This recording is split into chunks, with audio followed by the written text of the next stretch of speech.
નમસ્કાર દર્શક મિત્રો, @ગુજરાતમાં આપનું સ્વાગત છે।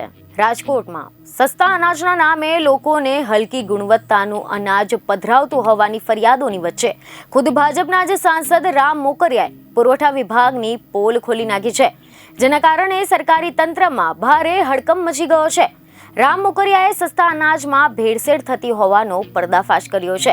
જી હા, મીડિયા અહેવાલ અનુસાર એવી માહિતી મળી રહી છે કે રાજકોટમાં કલેક્ટરની અધ્યક્ષતામાં યોજાયેલ પુરવઠા વિભાગની બેઠકમાં રાજ્યસભાના સાંસદ રામ મોકરિયાએ હાથોહાથ હલકી ગુણવત્તાના અનાજના નમૂના કલેક્ટરને જ પધરાવી દીધા હતા અને સરકારી અનાજની ગુણવત્તાને લઈને સવાલો ઉઠાવ્યા હતા। તો આની સાથે જ આ મામલે કલેક્ટર સહિતના અધિકારીઓ પર સાંસદ બરાબરના બગડ્યા હતા અને ભેળસેળ ક્યાંથી થાય છે તે તપાસ કરવાની માંગ કરી હતી। જિલ્લા કલેક્ટરની પુરવઠા બેઠકમાં જ સાંસદ રામ મોકરિયાએ ગરીબોને આપવામાં આવતા સરકારી સસ્તા અનાજમાં જે ભેળસેળ થઈ રહી છે તેનો પર્દાફાશ કરાતા સરકારી અધિકારીઓ અને કર્મચારીઓમાં તો સન્નાટો પ્રસરી ગયો હતો। એટલું જ નહીં, રામભાઈ મોકરિયાએ સસ્તા અનાજના નમૂના પણ આપ્યા હતા અને અનાજની ગુણવત્તા તપાસવા માટેની માંગ કરી હતી।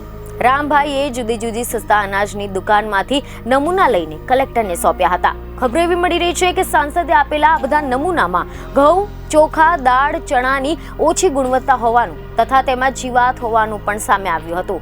તેમજ તેમને સારા અનાજનું વિતરણ કરવા માટે અને તપાસ કરીને રિપોર્ટ સોંપવાની પણ માંગ કરી હતી।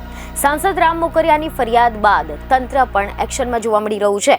સસ્તા અનાજમાં ગેરરીતિ મુદ્દે તપાસ હાથ ધરવામાં આવી છે, તો બીજી તરફ સમાચાર એવા મળી રહ્યા છે કે અનાજમાં ગેરરીતિ મુદ્દે પણ કોંગ્રેસના નેતા મહેશ રાજપૂતે સાંસદ રામ મોકરિયાનો આભાર માન્યો હતો।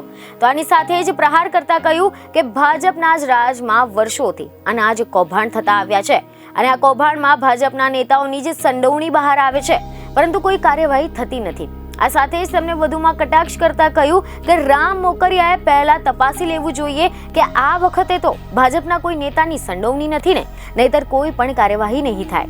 બીજની ખબરો સાથે ફરી મળીશું। ધન્યવાદ।